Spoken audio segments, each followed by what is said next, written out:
3, 2, 1.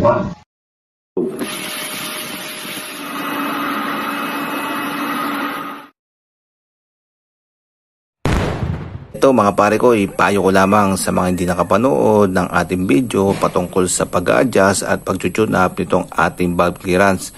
Ito po yung mga common mistakes na pwede po natin magawa at hindi po maganda yan.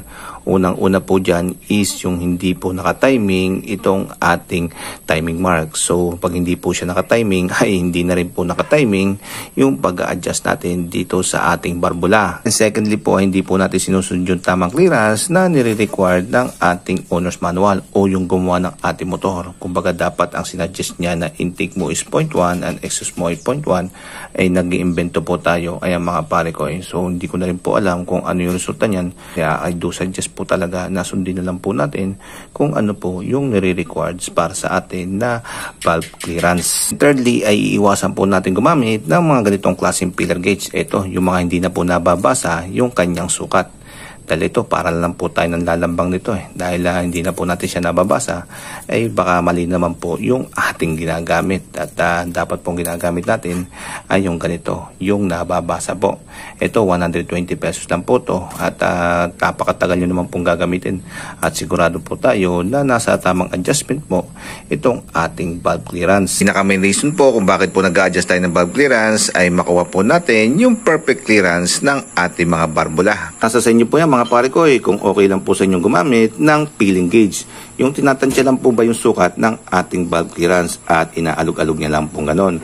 Pero I do suggest mga pare ko ay gumamit po kayo ng tamang tools dyan at tamang panukat para po laging nasa perfect ang inyong valve clearance. And fourthly ay wag na wag po tayo mag-a-adjust na medyo mainit-init pa po itong ating makina. Opo, mayroon pong ganon mga pare ko. Lalo na po yung mga nagmamadali at marami pa pong customer.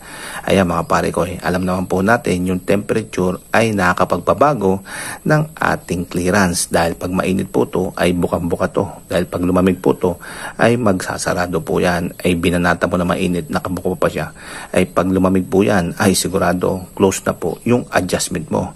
Kaya siguraduhin po natin na malamig at nasa cold temperature na po itong ating engine pag nag-adjust na po ng ating valve clearance. Panglima, eto mapapa na lang dahil na-lost thread na po itong inyong adjusting screw. Dahil ba naman sa sobrang higpit na ginawa, nakala mo hindi na po ulit tatanggalin at na-lost thread na po itong adjusting screw.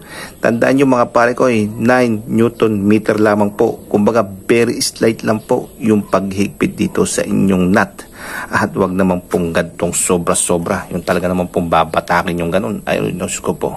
Thread ang ating aabutin dito sa ating adjusting screw. So slight lang po mga pare ko 9 Newton meter lang po. So ganyan lang po yun mga pare ko Last but not the least, ito madalas ako nakakita nakapost sa Facebook nito, yung na lost thread or either naman ay naputol itong bolt ng cylinder head cover.